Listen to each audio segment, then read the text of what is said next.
Aujourd'hui, un duel de qualité. On va comparer deux berlines 100% électriques, la Tesla Model 3 avec la BYD Seal. 550 km d'autoroute pour les départager. Le but, c'est quoi? C'est d'arriver en premier à destination. Bon, parlons maintenant des deux prétendantes de ce duel. On a donc choisi la Model 3 et la BYD Seal, mais dans des versions un petit peu spéciales, puisqu'il s'agit des versions 4 roues motrices. En l'occurrence, la version Performance de 2019 pour la Model 3 et la version donc 4 roues motrices classique de la BYD Seal. A savoir que ces deux voitures existent aussi en 2 roues motrices, mais malheureusement on n'a pas pu les choisir pour ce duel, pour ce comparatif. Petit mot sur la Model 3, on aurait aimé prendre une Highland, mais malheureusement c'était pas possible. C'est assez difficile honnêtement de trouver cette voiture, déjà en parc presse, mais aussi à laisser avec des propriétaires. Donc on a choisi un modèle un petit peu plus ancien. Et pourquoi on a choisi la Tesla Model 3 Performance? Puisqu'elle est super comparable à la BYD Seal. Vous le voyez, je vous affiche les specs, on a globalement une puissance assez similaire. La seule grosse différence se jouera au niveau de la batterie et du poids général de la voiture. Puisque BYD, vous le savez, à la base c'est un fabricant de batteries. BYD est spécialisé dans les batteries Blade à lame d'une chimie LFP, tandis que la Model 3, elle, a une chimie NMC, c'est un petit peu plus classique. La différence c'est quoi? C'est qu'on a un poids quand même beaucoup plus élevé sur la Seal puisque la batterie est plus lourde. Néanmoins, elle a une plus grosse capacité puisqu'elle fait 82,5 kWh de capacité contre 75 kWh de capacité sur la Model 3 Performance. A savoir que la Model 3 est de 2019, elle a un petit peu roulé donc elle a perdu un petit peu en capacité de batterie. On voit l'autonomie WLTP est assez proche, pareil sur les performances pour le 0 à 100. La recharge par contre là il y a une sacrée différence, la Tesla Model 3 explose la BYD puisque la Tesla Model 3 accepte sur le papier 250 kW contre 150 kW maxi sur la BYD. Au niveau des tarifs, il y aura une petite différence aussi, puisque la BYD Seal commence à moins de 50 000 € dans cette version 4 roues motrices en tout cas, tandis que la Tesla Model 3, le dernier modèle, Performance de 2024, lui commence à 55 590 €. Mais à savoir que notre modèle Performance de 2019, lui, se trouve globalement à moins de 40 000 € en occasion sur internet. La boucle d'essai, elle est toute simple, on va partir de l'ouest de Paris, on va aller jusqu'au Havre et ensuite on va aller un peu au nord de l'île. Le tout en longeant la côte et en passant par Dunkerque. On fera un premier point d'étape au Havre pour faire un premier point sur nos niveaux de batterie et sur nos consommations. A savoir que ce point d'étape ne sera pas retenu dans le bilan global à la fin de la vidéo et on ne va pas non plus recharger les voitures durant cet arrêt. Bon, au niveau de l'équipage, dans la Model 3 Performance, il y aura Baptiste, le propriétaire de la Model 3, merci à lui d'ailleurs d'être venu. Il y aura Gary, que vous connaissez certainement puisqu'il m'accompagne sur énormément de vidéos maintenant. Bon, il y aura Ambeline à l'arrière qui va essayer de calmer un petit peu les deux zigotos. Bon, et dans la BYD Seal, il y aura moi, tout seul. Hello, darkness, my old friend. Globalement, on a fait ça pour équilibrer un petit peu les masses puisque la BYD est plus lourde, la Model 3 elle est un petit peu plus légère, mais finalement avec 3 passagers ça compense un petit peu. Allez, et avant de monter dans les voitures pour planifier les trajets, je vous informe que cette vidéo est sponsorisée par Beep & Go. Un grand merci à eux pour leur soutien. Alors on est dans la Model 3 de Baptiste. Donc Baptiste, je te laisse rentrer le premier point d'étape, donc c'est Lidl Ganyville. Ouais, là il met. Directement. Est-ce qu'il va lancer le préconditionnement si tu mets? Non, il ne lance le préconditionnement que si on utilise le planificateur Tesla et qu'on va directement sur la Tesla. D'accord. C'est d'ailleurs un des points faibles de la voiture à mon sens, parce qu'on a un super préconditionnement, mais on peut l'activer uniquement chez Tesla. D'accord, parce que là sur ce Lidl, il y a une petite borne, ça doit être du 50 kW, mais on s'y branchera pas. Vraiment, c'est une pause, juste pour faire un premier point qui ne sera pas compté d'ailleurs dans le temps total des pauses à la fin de la vidéo, parce qu'il y aura forcément un tableau débrief. Là, ce qui est intéressant, c'est qu'est-ce qu'on a? On a 1h30 donc de trajet, 152 km, et on voit une arrivée avec 53% de batterie. C'est ça. Est-ce que pour toi, ça semble correct quand même? Quasiment, tu vas cramer la moitié de ta batterie. Ouais, je pense que je vais arriver en dessous de 50% si je respecte la limitation de vitesse. Ah ouais, tu penses? Ouais. Tu penses que là, elle est optimiste? Ouais, là je pense que là elle est assez optimiste parce qu'on vient c'est adaptatif et on vient de traverser Paris, donc on a roulé pas très vite. Et j'ai remarqué que globalement je fais 280 à 300 km réels sur une charge. En tout cas en conditions autoroutières. On monte dans la BYD, on voit un petit peu ce que ça donne. Et après, on va finalement prendre la route, parce qu'il est quand même 11h. Allez, c'est parti. Bon, on est dans la Seal, une présentation un petit peu différente. Qu'est-ce que tu en penses, toi, par rapport à ta Model 3? Je trouve que l'intérieur est très joli. Les matériaux sont beaucoup plus cossus que sur la Model 3. Je trouve que, en tout cas, en ressenti, le niveau de finition, il est un peu au-dessus. Bon, après, je me suis fait à la Model 3, donc je trouve ça assez contre-intuitif d'avoir 2 écrans, du coup. Ouais, oui. C'est vrai mais si on n'a pas goûté à Tesla avant, je pense que c'est bien. Ici, regardez. On a la navigation, un petit peu comme dans la Model 3, on a un écran, c'est plutôt réactif, ça marche plutôt bien, c'est plutôt sympa. On va mettre, t'as vu le vieux son là? Ah ouais, effectivement. Alors Lidl Gainesville, est-ce qu'elle trouve le Lidl Gainesville? Rue de la Libération, c'est celui-là. Et là, vous le voyez, eh ben, on n'a aucune indication de pourcentage à l'arrivée. Donc tous Voilà. les espoirs sont encore permis pour moi. Donc là, c'est le grand mystère. Encore une fois, bon, je pars à 100%, hein, comme la Model 3, mais on n'a pas d'infos, c'est quand même vachement dommage. La seule info qu'on a, c'est les bornes de recharge qui sont autour de nous. Par exemple, ici, bah, forcément, on est chez Engie, donc elle détecte, donc ça, c'est plutôt cool, hein. Mais ça s'arrête là. Donc c'est un petit peu dommage finalement. Est-ce que toi, c'est un critère important, un planificateur, ou alors c'est un peu du bonus? Je trouve qu'un planificateur, c'est quand même un critère important pour pouvoir rouler l'esprit serein. Après, évidemment, on peut s'en passer. Je pense que de toute façon, l'infrastructure en France va faire que grossir. Donc, à terme, on n'aura plus trop de problèmes pour se recharger. Bon, par contre, c'est vrai que quand on part en vacances, etc., qu'on a des longues routes à faire, le planificateur, c'est quand même Ouais. assez reposant. Et puis surtout pour ceux qui débutent dans l'électrique, c'est quand même un petit peu une aide, ça Ouais. évite de stresser entre guillemets pour ceux qui stresseraient. Donc voilà, c'est un petit peu une aide là-dessus. C'est vrai qu'on n'a pas parlé, moi elle m'annonce 499 km d'autonomie à 100% de batterie. C'est pas mal, hein? Je sais plus la Model 3 combien elle t'a indiqué. Je mets une petite photo. Parce que c'est Je vrai qu'on a pense pas qu'on regardé. doit être un petit peu moins, ça doit être 450. Ok, bon, allez, on prend la route et on s'appelle tout à l'heure. Direction le Lidl. C'est parti. Ok, bon les amis, bah, c'est le départ. Il est 11h19, arrivé à 12h52 au Lidl. Bah écoutez, let's go. Moi je commence à partir. Bon, eux je pense qu'ils vont commencer à me suivre aussi. De toute manière, là ce n'est pas une course, encore une fois, c'est un premier point d'étape tranquillement. Alors bien entendu, je vais faire un petit point aussi, et on va s'appeler tout à l'heure pour faire un petit point sur finalement les différences entre les deux voitures, puisque vous allez voir qu'entre la Model 3 Performance et la BYD Seal, finalement, on est quand même sur un peu une même philosophie. On en parlera tout à l'heure, mais moi je suis quand même très agréablement surpris là sur les premiers jours là, parce que j'ai la BYD Seal depuis quelques jours. Je suis quand même agréablement surpris par l'aspect conduite de la BYD. C'est vraiment pas mal du tout. Même là, vous le voyez, je suis bien installé. Franchement, ça va se passer, je pense, à merveille, ce petit trajet de 500 km. Donc là, je m'insère tranquillement. Donc forcément, on a de la puissance, hein. Les 530 chevaux sont bien là, mais on pourrait noter que c'est pas hyper tape-cul comme ce qu'on pourrait avoir dans une Model 3 Performance, justement, celle de Baptiste, où on a la nuque collée. Là, vous le voyez, je vais décaler à gauche pour doubler le camion. Je mets le pied dedans. Bon, ça marche très très bien, hein, ça marche très fort, mais c'est clairement pas une fusée comme encore une fois dans la Model 3 Performance. Donc là, je suis à 130 km/h et au moment où on part, on a la pluie. Donc pour l'instant, la chaussée est sec, donc on peut rouler hein, à 130, il n'y a pas de souci. Salut les amis, nous on va partir de l'aire de Morinvilliers. Je suis dans la Tesla Model 3 Performance de Baptiste qui a mis son super t-shirt violet. La Mystery Machine, La parce que la Mystery Tesla, Machine. on sait pas trop ce qu'il y a dedans D'accord, quand on donc cherche les specs. je serai un peu le Scooby-Doo du jour. Et là, on a planifié justement le départ en direction de du Lidl de Gainesville. Donc c'est parti, je t'invite à passer sur Drive. C'est parti. Let's go. C'était par là. C'est vrai? Ouais, Mais moi, il me dit par là. mais j'aime beaucoup. Oh non, j'ai déjà perdu 1% Mais de batterie. tu sais que j'aime beaucoup celle-là, parce Ah qu'on va la non. garder. Oh non. C'est génial. Ah, Franchement, mais je suis deg. Vas-y, je me recharge et on repart. Hein. Ouais, on peut peut-être la refaire, peut-être refilmer depuis le début. Bah, je vais te porter la Scoomoon, hein, ça y est, Ah, c'est je suis parti. un boulet. Mais pourquoi je suis un boulet? Mais toi, guide-moi aussi, t'es copilote. Bah, je te dis, c'est là, à 13, vers à 13. Et là, on a Regarde. failli cartonner la bagnole. Hein. Regarde. Bah, c'est bien, on a la vue route.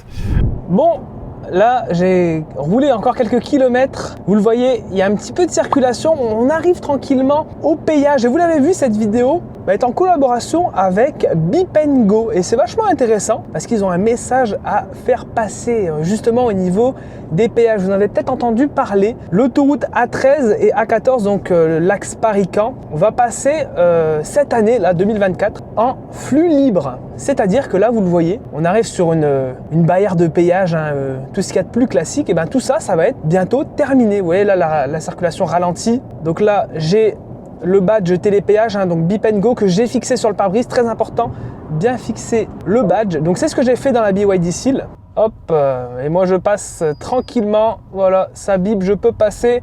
On peut tester l'accélération de la Seal. Waouh, qu'est-ce que ça marche! Bon, les 520 chevaux, 530 chevaux sont bien là. Et oui, donc les amis, cet axe-là va passer en flux libre. Donc qu'est-ce que ça veut dire? Ça veut dire que les barrières de péage physiques et donc les arrêts obligatoires seront progressivement supprimés. Voilà, on n'aura plus besoin de s'arrêter, de passer en télépéage dans la voie dédiée, de prendre un ticket, etc. Ça va être terminé. On va pouvoir rouler d'une seule traite et en fin de compte, des portiques qui sont installés et qui sont en train d'être installés sur l'autoroute vont directement scanner votre plaque et calculer donc automatiquement le trajet, donc le prix du trajet et la classe forcément du véhicule. Forcément, c'est pas le même prix si vous avez un camion, une camionnette ou un véhicule classique, on va dire. Ça, c'est le premier portique qui a été installé. Donc là, on est sur l'autoroute A13. Donc ça, c'est le premier portique. Vous le voyez, tout neuf, tout nouveau. On passe en dessous. Le premier axe flux libre sera mis en place donc mi-juin sur l'autoroute A14 au péage de Montesson et ensuite sur l'autoroute A13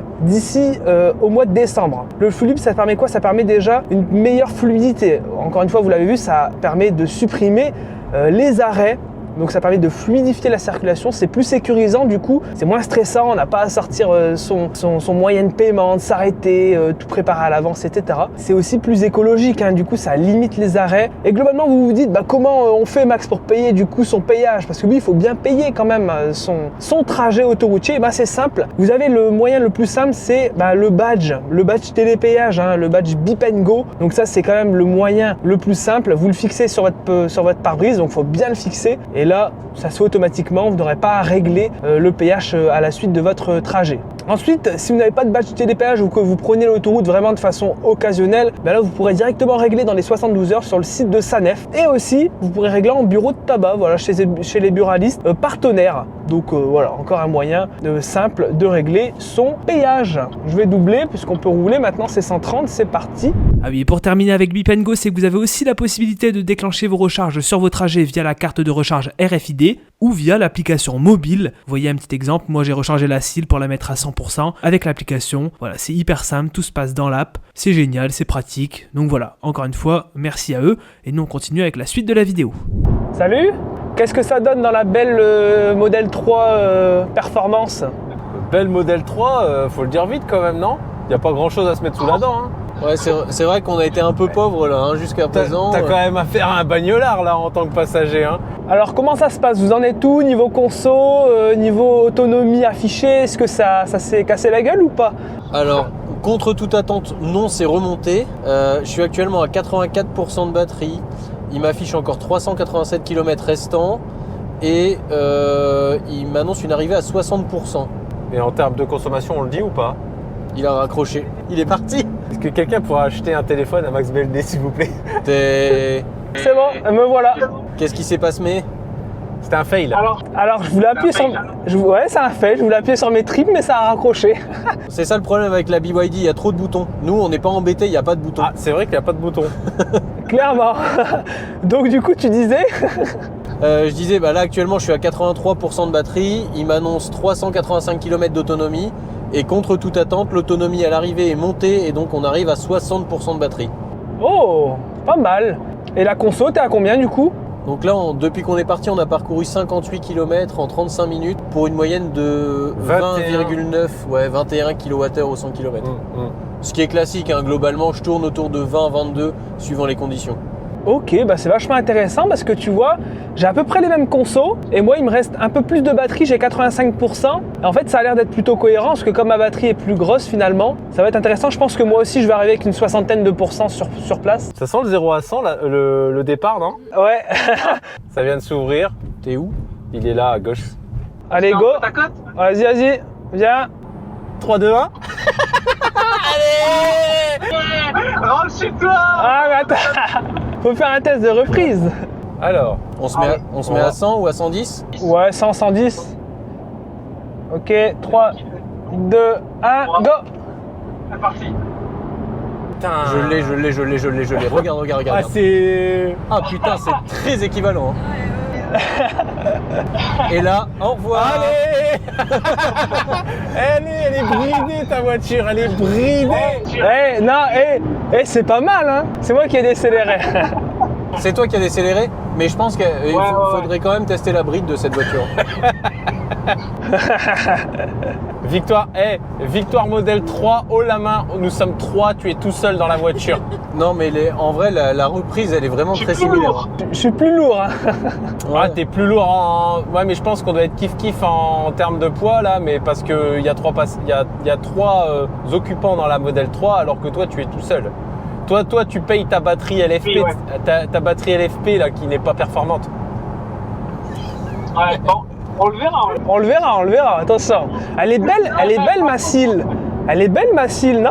Oh, il va pas revenir avec ça, elle est belle, pistache. Alors par contre, et là on pourra en parler tout de suite pendant qu'on est au téléphone. J'imagine que dans la modèle 3, donc t'as l'autopilote. Bon, certes, il n'est pas parfait, etc. Mais pour ce trajet, quand même, vous allez, je pense, l'utiliser. Moi, à 130 km/h, je n'ai pas de maintien de voie. Il se coupe automatiquement. Oh là là, mais qu'est-ce que c'est que ta C'est quand même bagnole? exceptionnel. À 130, il se coupe.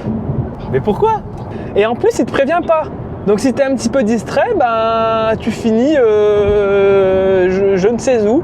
Pour avoir du maintien de voie, faut rouler à 125. C'est aberrant, frérot. T'es limité à 125 en maintien de voie, mais t'es sûr qu'elle est conçue pour l'Europe, ta voiture? Bah, en Je même suis temps, pas sûr, non. en même temps, je pense que la plupart des autoroutes en Europe sont à 120. Hein. Si je fais de l'autre côté du Rhin, attention! Oui, mais ça, c'est une exception. À 130, ça devrait être la base. L'autopilote de la Tesla se désactive à 150. Bah, voilà. En tout cas, notre petit comparatif d'accélération m'a fait perdre 3% à l'arrivée, hein, tout de même. Ah bah moi je suis à 10% maintenant, je dois recharger là. Bon allez, bah messieurs, rendez-vous à Lidl. Allez, Rendez-vous à Lidl. à tout de suite. C'est parti. Bon, on est arrivé à Lidl, Sous le soleil. sous le soleil, on a de la chance. Donc les consos ne devraient pas être trop mauvaises. Quelles sont tes consos? Alors, depuis que je suis parti, j'ai fait une moyenne de 19,8 kWh au 100 km. Ok. Ce qui est pas mal, même par rapport à d'habitude, hein, puisque je me situe plutôt entre 20 et 22, Ouais. mais là les conditions étaient plus clémentes. Pour une voiture de cette puissance, 4 roues motrices, c'est vraiment pas mal du tout. Bon, sur la Cile, en fin de compte, il n'y a pas de consommation sur un trip. En fin de compte, c'est sur les 50 derniers kilomètres uniquement. Donc c'est un peu nul. Globalement, moi ce que j'ai eu, là sur les 50 derniers kilomètres, donc on est sorti de l'autoroute et on a roulé un petit peu sur route secondaire, donc finalement c'est assez représentatif quand même. Je suis à 20,5 km au 100. Pas mal du tout. Et sur autoroute tout à l'heure, vraiment à 130 pur, j'étais à 22,2 kWh au 100. Et même un pic tout à l'heure à 23,1, 23,5 aussi tout à l'heure. Donc voilà, c'est ce que j'ai eu au maximum, 23,5. C'est moins bien que la modèle 3. Voilà, clairement là, il n'y a pas trop de doute. Pourcentage de batterie? 54, avec un tour d'air d'autoroute en prime. Ah, bah moi je suis à 59% de batterie. Donc c'est vachement intéressant. Donc là maintenant, c'est là que tout se joue. À partir de maintenant, eh ben, on ne se dit plus rien. Chacun va optimiser comme il le souhaite le trajet. Le but c'est d'arriver donc au point d'arrivée. Donc ça sera, je pense, on part quoi sur la station PowerDot de Marc-en-Barœul? Let's go! Voilà, bon, on se retrouve donc, c'est un petit peu au nord de l'île, donc ça va être notre point d'arrivée. Pareil, je te laisse gérer. Moi aussi, je veux gérer de mon côté. J'ai déjà ma petite idée, je veux vous en parler à bord de la voiture. Donc voilà, on ne se dit plus rien et maintenant, tout se joue. Maintenant, le but, c'est d'arriver en première destination. C'est parti. C'est parti. Bon, on en profite juste avant de partir. Petit aparté, les deux voitures sont à côté, il faut en profiter quand même, faire un petit comparatif. Mais tu vois, regarde, ça a l'air assez comparable, quoique la modèle 3 a l'air visuellement un tout petit peu plus basse. Je sais pas ce que tu en j'aurais penses. dit un tout petit peu plus basse, mais Ouais, tu peux peut-être. T'as un réglage plus. Attends, je vais. ouais, là les sièges Ouais, sont t'es assis plutôt plus bas, au ouais. plus bas. T'es largement plus bas. Mais je pense que tu peux le remonter un peu, non? Ouais, la BYD c'est peut-être légèrement plus haut. Après, on est vraiment assis, c'est quand même kiff-kiff, hein. C'est vraiment à peu près pareil. Et ce qui va être intéressant, c'est à l'arrière. Est-ce que, par exemple, pour les VTC, les taxis, etc., est-ce que la BYD est plus pratique que la modèle 3? On le voit, on a une belle porte, on rentre facilement. Au moins, ça va, je suis pas très grand. Faudrait tester peut-être avec Gary ou Baptiste, mais on est bien installé. Franchement, ça se passe plutôt bien. Bon, là, on a toujours ce petit défaut. J'ai l'impression que le plancher est assez haut, quand même, assez épais sur la BYD. Donc, on a un petit peu un jour important ici. Ça va par rapport à ta modèle 3? Je pense qu'il y a plus de place dans celle-ci et surtout ce qui est beaucoup mieux que la modèle 3. Enfin, je me suis pas assis souvent derrière, mais les sièges sont un peu plus baquets, un peu plus enveloppants et du coup, Ouais. c'est beaucoup plus confortable. Hop. Ouais, faut se faufiler un peu plus. Bon, très clairement, les sièges sont beaucoup moins confortables. Et ouais, les sièges, j'ai l'impression, sont un peu moins larges. Donc pour les grands gabarits, c'est un peu moins bien. Ouais, t'as moins de garde. Ouais, tout à fait.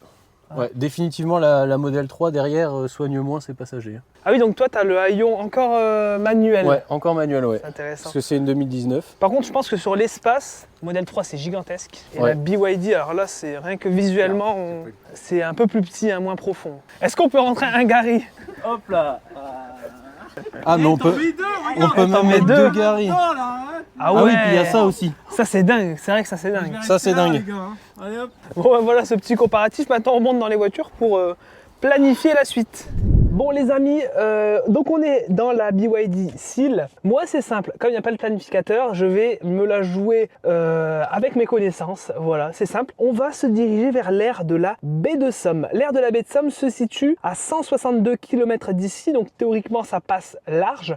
Donc je m'y arrêterai, c'est une station Unity qu'on connaît bien. Donc je m'y arrêterai, on fera une charge, certainement qui nous permettra ensuite d'aller à notre point d'arrivée si on fait une grosse charge, ou alors j'en ferai deux petites. Donc c'est-à-dire je me ferai un petit arrêt chez Unity plus un petit autre arrêt chez un autre opérateur, je verrai avant d'arriver à Lille. Parce que voilà, faut pas arriver en dessous des 10%, sinon je suis éliminé. Voilà, on part toujours avec nos 59% de batterie, 273 km d'autonomie affichée sur le tableau de bord, toujours à 130 km/h, on n'a pas de pluie donc on a de la chance. Donc voilà, ça me semble plutôt correct. Alors, on va mettre en route le planificateur en direction de notre premier arrêt de recharge. Pour rappel, on part avec 54% de batterie. Ouais, on a après l'autonomie théorique ici qui serait de D'accord. 252 km. Ok. Dans la réalité, 140, je pense que c'est déjà très bien. C'est vrai? Ouais. Bon, on va voir un peu ce qu'il nous propose. Je te laisse faire, comme tu as plus l'habitude d'aller directement dedans. Je pense que tu as juste à taper voilà, le point de ralliement. Donc Là, tu mets Dunkerque, typiquement. De toute façon, on sait très bien qu'il n'y a pas assez d'autonomie pour y aller. Donc là, clairement, il nous dit qu'on peut s'arrêter à l'aire de la baie de Somme, 15 minutes. On va arriver avec 5%, c'est ça? Donc 5%, c'est peut-être un petit peu touchy pour quelqu'un de lambda. Ouais. Moi, comme vous savez, je suis habitué à faire des essais à 0% de batterie, donc moi, ça me fait pas peur. Ça doit passer normalement. Voilà, sachant que nous, notre objectif, c'est de faire un peu une compète avec Max. C'est d'arriver le plus rapidement possible sur la station de Marc-en-Barœul. Donc, on va passer après Dunkerque. On terminera, ça sera notre terminus. Donc, il faut qu'on recharge assez, je pense, pour avoir une stratégie à un arrêt. Enfin, je suppose. Je pense que c'est la meilleure des solutions. Donc, recharger environ une demi-heure sur l'aire de la baie de Somme. Après, si jamais tu as une autre idée, si tu veux faire une stratégie à 2 arrêts, n'hésite pas. Mais moi, je pense qu'il va faire une stratégie à 1 arrêt. Ouais, je pense qu'un arrêt c'est bien. Là, je pensais que Tesla habituellement nous redirige plutôt sur des hôtels. Et moi, j'aurais privilégié une aire d'autoroute dans tous les cas, mais en pointant un superchargeur pour bénéficier du préconditionnement de la batterie et du coup prendre le maximum de kilowatts possible sur l'aire d'autoroute. Bah, là, on a de la chance, c'est que l'aire de la baie de Somme. Et là, on a beaucoup de chance, ouais. Voilà, c'est une aire d'autoroute. Il y a les superchargeurs et en face, d'ailleurs, il y a les chargeurs Unity. Donc, je pense que lui, il va se recharger sur les chargeurs Unity parce que cette station Tesla n'est pas ouverte à tous. Mais bon, on a la chance, on a une Tesla aujourd'hui. Donc, autant en profiter. C'est moi qui vais prendre le volant. Hein, j'espère que vous êtes bien accrochés. Et après, on permettra les chauffeurs après la recharge. Hein. Enfin, on laisse Max faire son petit speech et on va l'écraser avec sa BYD chinoise. Là. Allez, c'est parti. En route. Bon oui, je voulais faire un petit point d'ailleurs. Estimation, là je suis à 52% de batterie, je viens juste de partir. Je pense arriver sur l'aire de la baie de Somme, donc dans 140 km, avec je pense 15-20% de batterie, à peu près. Ça me semble plutôt correct au vu de la taille de la batterie. J'ai quand même une grosse batterie sur la Seal, c'est ça qui est bien. C'est que la Model 3, elle, a une plus petite batterie, donc ils devront s'arrêter plus souvent que moi, même si elle recharge plus vite. Donc attention, moi j'ai une plus grosse batterie, donc j'ai l'avantage de pouvoir rouler un peu plus qu'eux. Leur stratégie, je pense, c'est quoi? Ils aimeraient viser l'aire de la baie de Somme aussi. Je pense qu'avec la Model 3, ça pourrait passer s'ils réduisent vraiment l'allure. Ça serait fou, parce que ça voudrait dire qu'on arrive en même temps sur l'aire de la baie de Somme. Enfin, avec 5 minutes de décalage, quoi. Mais je pense qu'ils vont se la jouer peut-être un petit peu plus safe. Ils vont aller sur une station de recharge qui ne sera pas Tesla. Moi, je pense que ça sera peut-être IE Charge. Il y a pas mal d'IE Charge dans le coin. Et après, un deuxième arrêt peut-être au superchargeur de Dunkerque. Donc 2 recharges pour la Tesla. Moi, voilà, on verra sur l'aire de la baie de Somme en fonction de la puissance que j'arrive à prendre. Parce que 170 kW, c'est pas exceptionnel hein, pour notre format en tout cas. Donc, je suis curieux vraiment de voir ce que ça va donner. Mais ouais, je pense que la Tesla risque d'arriver en premier à notre point d'arrivée à Lille. Il y aura peut-être 5-10 minutes d'écart, mais là en tout cas je suis devant. Hein. Je suis parti légèrement devant, avec quelques secondes d'avance. Parce qu'en fait l'idée c'est pas qu'on roule cul à cul pour pas savoir qui fait quoi. Donc là je sais pas où est-ce qu'ils sont. Ils sont derrière, mais je sais pas où est-ce qu'ils sont exactement. Bon les amis, là petit point, tout se passe extrêmement bien. Donc là je roule toujours, je suis à 130. 27% de batterie restant. Bon, il me reste 63 km pour arriver sur l'aire de la baie de Somme. Par contre, la conso est un peu plus décevante. Je viens de prendre la photo tout à l'heure, j'étais à 24,5. Maintenant, je suis à 25,7. Clairement, là, c'est vraiment décevant. Mais on voit que la Model 3 consommera moins. Donc là, je vais être perdant. Je vais être perdant peut-être sur la recharge du coup, sur le temps total du trajet, aussi sur le coût aux 100 km, forcément. Moi, il me reste 40 minutes quand même avant de devoir me recharger, donc je suis quand même pas mal. Par contre, j'arriverai qu'à un niveau de batterie assez bas. Hein. Je pense qu'on sera à moins de 10%. Donc j'espère que la cile ne me fera pas de feinte.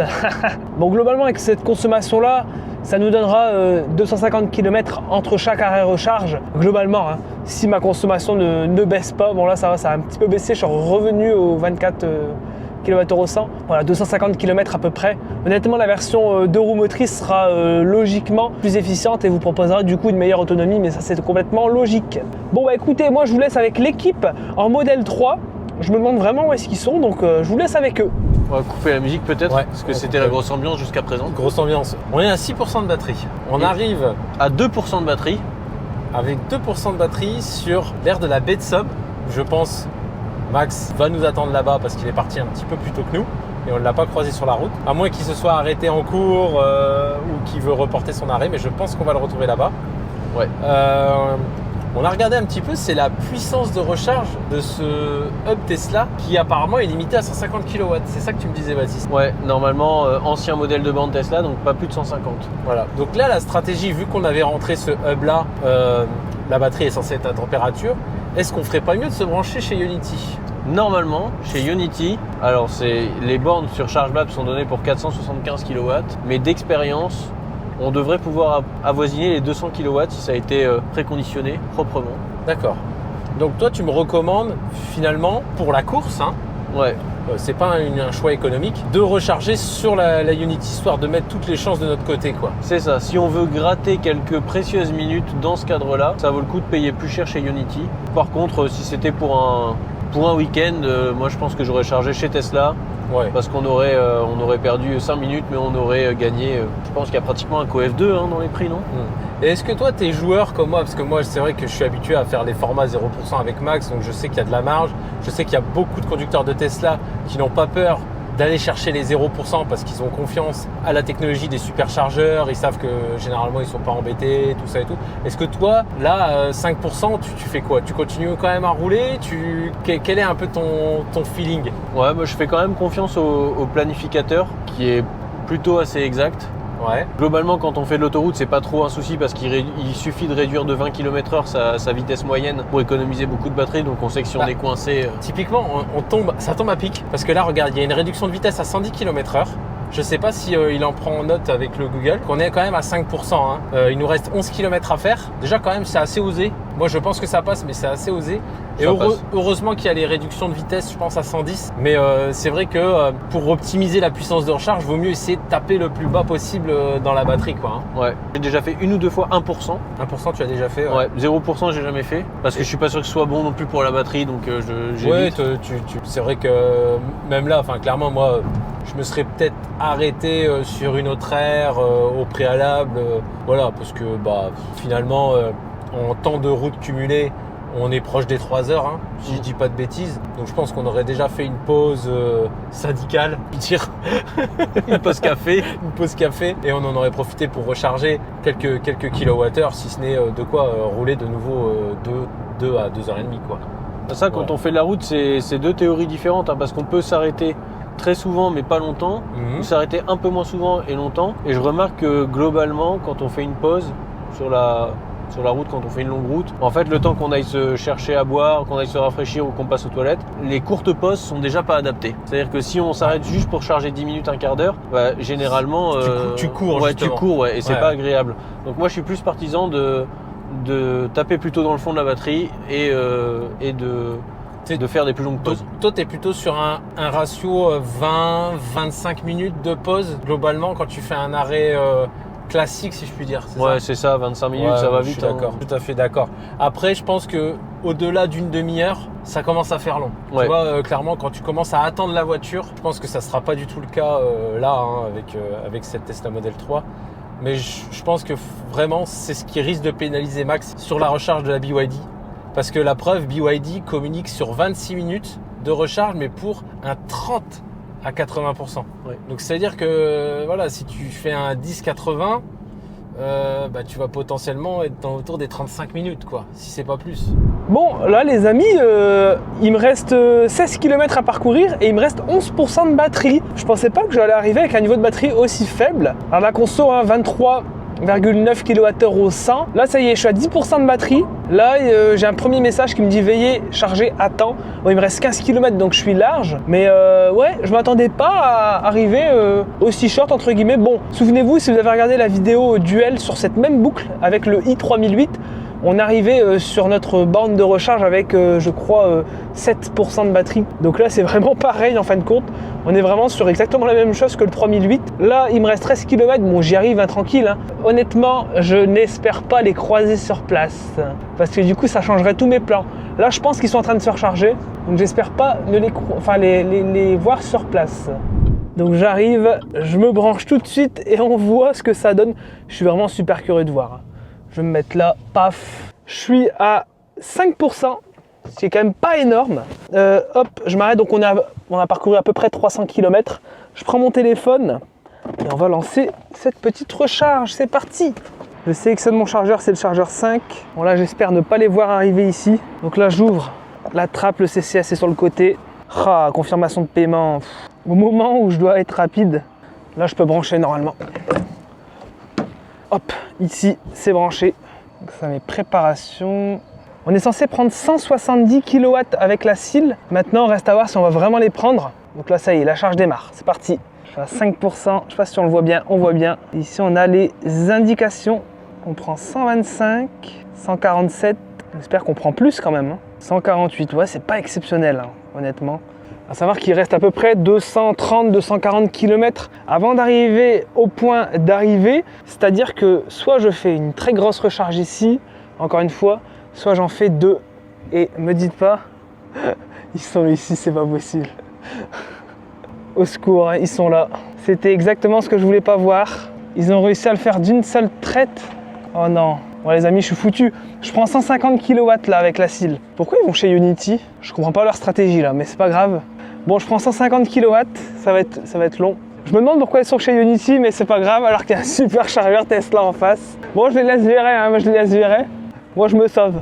Là, on va lancer la recharge de la Tesla. Vas-y, badge. Alors, pourquoi? On l'a déjà expliqué pourquoi on a choisi de se brancher chez Unity au lieu de se brancher sur le superchargeur en face. Comme vous voyez, c'est des anciens superchargeurs, donc ce sont des V2 et ils sont limités à 150 kW, alors que la Tesla peut prendre plus de 250 kW sur du V3 ou du V4. Donc là, on a préféré la stratégie d'aller chez Unity, justement pour gagner du temps sur la puissance de recharge. Donc on va voir un petit peu quelle puissance elle va prendre. C'est là qu'on voit si on a fait un bon pari ou pas. Ouais, alors qu'est-ce que ton pronostic, la puissance? À mon avis 185, quelque chose comme ça. Moi j'ai envie de te dire, déjà ça va être gagnant si on prend plus de 150 kW, typiquement. Qu'est-ce que t'en penses? Après il faut voir en fonction de la courbe de charge, parce qu'on peut prendre un gros pic et après que ça s'écrase un peu, donc à voir. Bon là on est à 3%, on prend que 135 kW. On espère que ça va monter, que ça va aller au-delà des 150. Ça a l'air de progresser. Et je vais aller faire la fouine, je vais regarder sur son écran. Vous avez la BYD, elle est ici. Et limite, j'ai presque envie de lui arrêter la recharge, mais comme je suis pas dégueulasse. Vous avez vu, il prend 150 sur la BYD. Ça fait 4 minutes qu'il est là, donc il n'est pas arrivé avec beaucoup d'avance sur nous. Et il est à 17% de batterie. Il prend 150. J'espère que sur la Tesla, ça va s'améliorer. Et oui, regardez, on est à 6% et 180 kW de puissance. Allez, c'est parti. On va lui faire la nique à ce mec. Bon, les amis. Petite passe technique, ça c'est fait. Voici la Model 3. Il prend 188 kW, alors que la Model 3 est censée prendre 250 à la base, mais là il a déjà récupéré 11 kWh. Alors moi je suis mort, puisque sur la SIL, j'ai récupéré 19 kWh, mais ça fait un peu plus longtemps que je suis branché. 7 minutes 26%. 19 kWh, ça veut dire quoi? Ça veut dire même pas 100 km d'autonomie. Donc ma stratégie, ça va être quoi? Ça va être de le faire en 2 arrêts recharge. Parce que là, clairement, je prends 150 kW, c'est pas mauvais. Dès que la puissance commence à trop décliner, dès que je suis en dessous de 80 kW, je pense que je pars. Je sais pas c'est quoi la courbe de la CIL en charge en conditions normales, je sais pas ce que ça donne. Donc très clairement, moi une fois que je dépasse, que je suis en dessous de 80 kW de puissance, je pars. Comme ça, je vais pouvoir optimiser et je ferai une recharge avant d'arriver au point de destination, c'est pas grave. Je ferai une recharge entre Dunkerque et Lille, très clairement. Voilà, là je prends encore de la puissance, donc je peux largement attendre la recharge. Par contre, eux, c'est sûr qu'ils vont me manger, mais voilà, la CIL, voilà. La recharge, c'est peut-être ce qui pêche un petit peu. La marque annonce 30 à 80%, ouais c'est ça, en 26 minutes si je dis pas de bêtises. Donc voilà, c'est pas exceptionnel, hein, c'est dommage, mais c'est un petit peu le défaut des voitures chinoises. Voilà. Bon, petit point à mi-parcours. Je vous ai dit, je pars à moins de 80%, enfin à moins de 80 kW. J'ai fait une chute à 71 kW pendant quelques secondes, quelques minutes. Et là, je suis repassé à 150. Pas très stable. Hein. On va te bouffer, Max BLD. Non mais t'inquiète, j'ai réfléchi à ma strat. Je vais le dire dans la voiture, mais oui, la Model 3... Ouais, puis tout n'est pas foutu. Hein. Je vais vous bouffer. Bah, va-t'en tout de suite alors. Bah non, regarde, je prends 152 kW. Ah non, je suis repassé à 71. Je suis repassé à 71, merde. Elle est pas stable du tout, qu'est-ce qu'ils ont foutu? Bon les amis, je viens de débrancher la CIL, je suis toujours sur l'air de repos, là je viens juste de partir, j'essaie de gratter du temps, c'est pour ça que je vous fais le récap en roulant, ça me permet de gratter quelques secondes. Bon, très clairement, je suis mal, je suis très mal, puisque là je pense que la stratégie... Alors là, vous entendez, les aides à la conduite sont insupportables aussi dans cette voiture, donc il faut tout couper à chaque redémarrage. Ça, c'est quand même vachement relou. Alors, je disais, eux, leur stratégie, c'est quoi? C'est de faire tout simplement une énorme recharge et d'aller directement au point d'arrivée à Lille. Voilà, ça, c'est le problème. C'est que moi, je vais devoir faire une autre stratégie. Hein. Moi, très clairement, je vais devoir faire 2 recharges puisque là, je suis parti à 52%. Et le but, c'est de se recharger entre Dunkerque et Lille. Qu'est-ce qu'on pourra conclure sur cette première recharge? C'est qu'il y a très clairement un gros problème. Je vais être honnête, je pensais pas avoir ça. Voilà, la voiture passe de 170, de 150 à 71 kW de puissance sans vraiment expliquer pourquoi. J'arrive pas à comprendre pourquoi on a ces chutes de puissance parce que normalement, quand on charge une voiture électrique, c'est assez continu et la puissance décroît au fur et à mesure du temps, au fur et à mesure du niveau de batterie en tout cas. Et là, on a des chutes de puissance, ça descend, ça remonte, ça descend, ça remonte. C'est incompréhensible, vraiment je ne comprends pas. Et très clairement, une recharge sur cette voiture, ça va être un petit peu long. Très clairement, on va attendre la voiture, faut pas se leurrer. La BYD Seal est une voiture qui se fera attendre. Donc très clairement, là, l'objectif, c'est quoi? C'est d'aller sur la station de recharge Total Energy. Il y a 161 km à parcourir. La voiture m'annonce 240 km d'autonomie avec 51% de batterie. Donc très clairement, j'y arrive. J'ai essayé d'optimiser un petit peu puisque tout à l'heure, je vais traverser Calais. Je vais traverser Dunkerque aussi, donc les vitesses vont se réduire un petit peu. Donc je vais pouvoir optimiser parce que là, très clairement, si on était que sur du 130 km/h, je ne sais pas si ça aurait été possible. Ça va, t'es pressé là, hein? Alors, 85, ça fait 30 minutes qu'on recharge. Vous voyez, on est à 43 kW. On va stopper la recharge. Tac, c'est stoppé. On a rechargé 61,748 kWh en 30 minutes et 23 secondes pour un 2 à 85%, ce qui est génial, clairement. Et ben, c'est parti pour y aller, hein? Allez, on reprend la route. Go, go, go! Bon, les amis, mes plans viennent de tomber à l'eau. Je viens d'avoir un flash dans ma tête.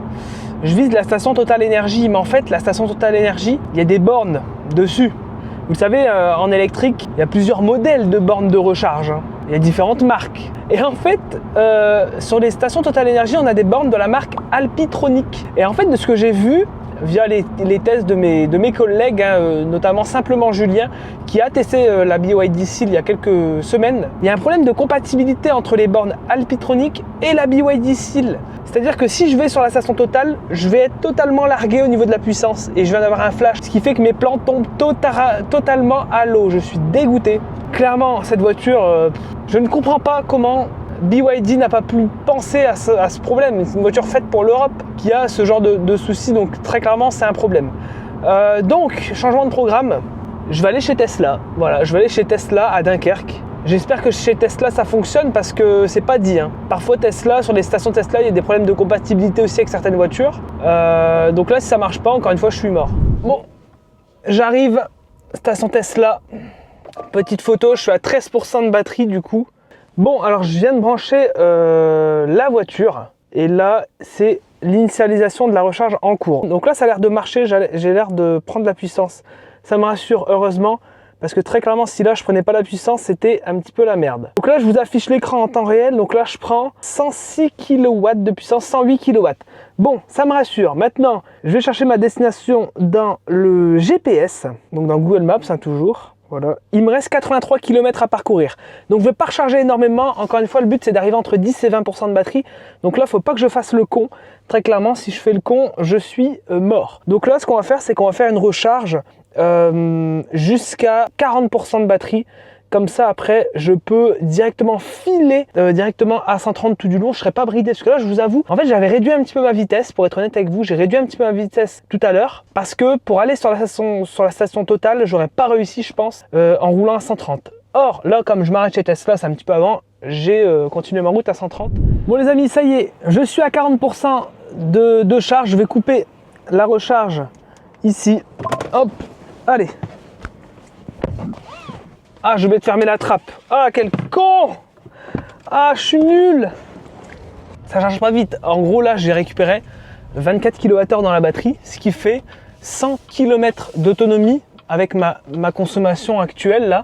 La voiture m'a indiqué avoir activé le système de gestion de température de la batterie intelligent, etc. Parce qu'en fin de compte, dans cette voiture, on n'a pas vraiment de préconditionnement de batterie. Hein. C'est une sorte de gestion thermique en continu. La voiture reste toujours dans une plage constante de température optimale. C'est pas un système inintéressant, hein, mais il a l'air d'être moins efficace que les systèmes classiques de préconditionnement comme ce qu'on a dans une Model 3. Je pense qu'on aura un bon 15 minutes d'écart et c'est pas digne d'une voiture à ce prix. Et si on veut concurrencer Tesla, il faut proposer un produit à la hauteur. Et je suis pas sûr que cette BYD Seal soit à la hauteur. C'est dommage, il y a plein de qualités là. Elle est géniale à conduire, etc. Mais la recharge, c'est trop long, c'est trop lent.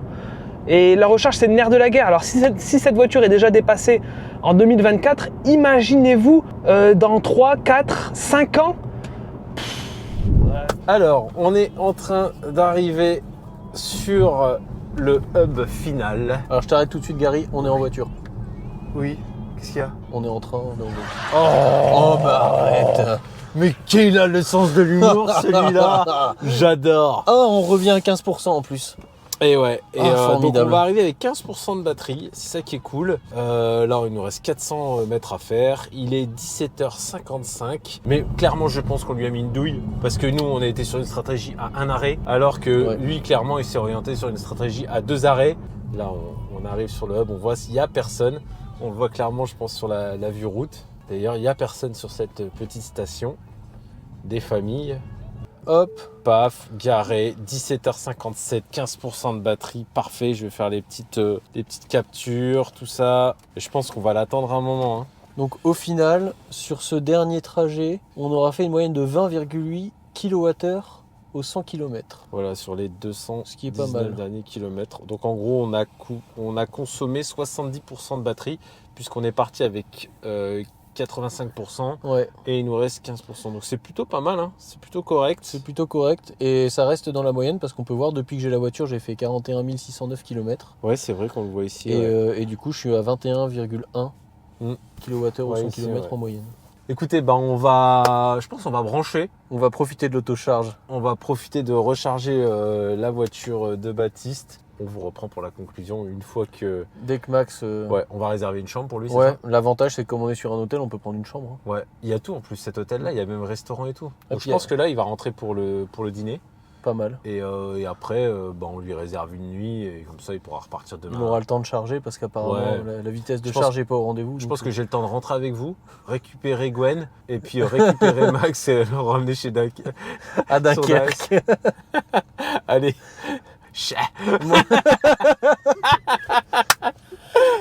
Je crois qu'on arrive au bout.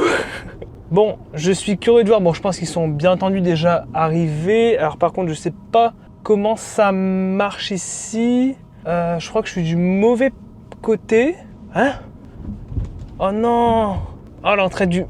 On peut pas accéder de ce côté-là. Ah, la galère.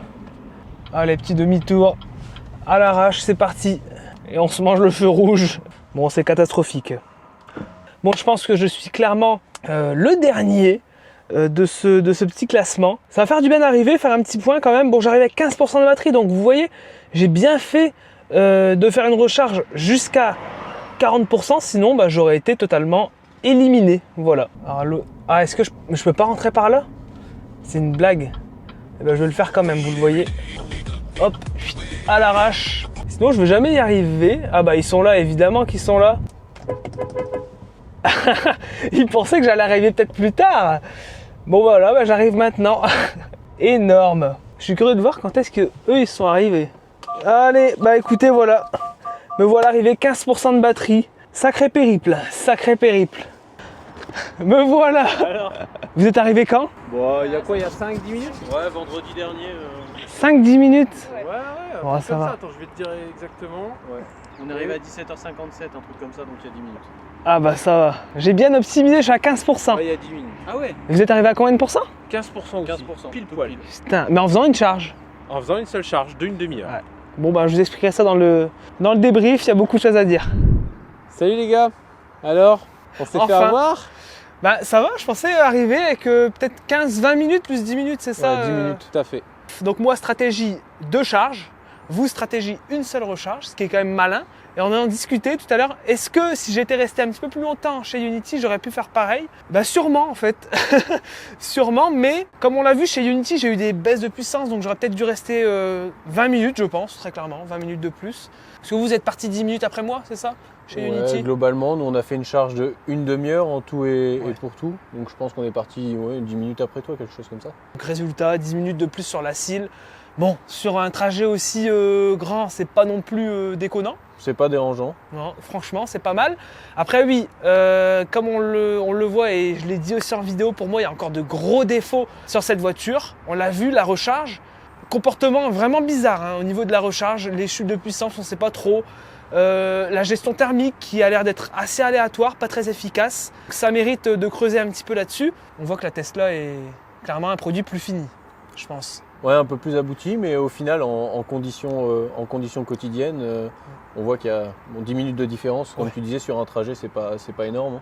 À voir ce que ça donne en conditions hivernales, un petit peu plus difficile. À savoir qu'ici, j'avais des pneus neige. Bon, Après une petite mise à jour. petite mise à jour. Ouais, on espère quand même. Parce que bon, là, au niveau des consos, moi, j'étais plus à 24, on va dire. Ok. Nous, on était approximativement à 21. Oui, c'est ça. Ouais. Donc voilà, légère sur conso, la batterie est plus grosse, donc bon. Beaucoup plus lourd aussi. Oui, et plus lourde, c'est vrai.